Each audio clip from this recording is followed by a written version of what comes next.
The town of Darnell had always been shrouded in a quiet, unassuming kind of darkness. Nestled deep within the woods, it existed on the fringes of the known world, an isolated place where stories of strange sightings and eerie legends persisted like whispers in the wind.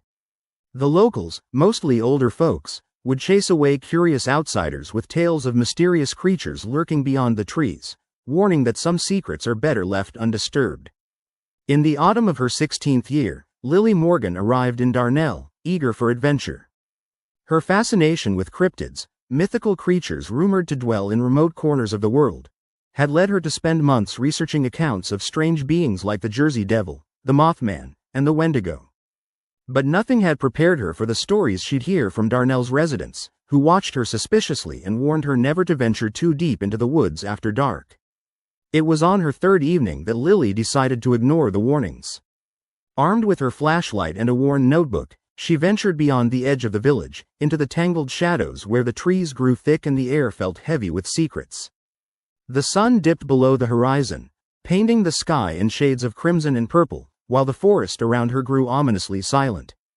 As she navigated the uneven terrain, Lily's footsteps crackled over fallen leaves and twigs. She tried to steady her breathing, but the sense of unease persisted. That's when she saw it, a faint glimmer of movement among the trees. Her heart skipped a beat. Was this what the locals called the shadow beast, a cryptid rumored to be a cross between a wolf and something else entirely? She inched closer, every sense heightened. The figure was humanoid, but elongated, and its dark form seemed to ripple with every movement like shifting smoke. Its eyes, glowing faintly red, locked onto her. Lily froze, her mind racing. The stories flooded her mind. Cryptids as guardians or monsters, spirits or nightmares. But she couldn't look away. Then, the creature let out a low, guttural growl, and in a sudden burst of speed, it lunged forward. Lily stumbled backward, dropping her flashlight in the process, dimming her view. In the utter darkness, she could hear its ragged breathing and the shuffling sound of claws scraping stone. Her instincts screamed at her to run, but her legs felt paralyzed. A moment later, she felt a cold rush across her ankles, something wet and slimy. The creature's claws or perhaps its tail had brushed her as it passed. She scrambled to her feet, heart pounding like a drum, and fumbled to grab her flashlight. In the brief flicker of light, she caught a twisted glimpse of the beast, its form merging shadow and flesh, eyes burning with inexplicable intelligence. It was unsettling, not quite animal, not quite human, and unmistakably dangerous.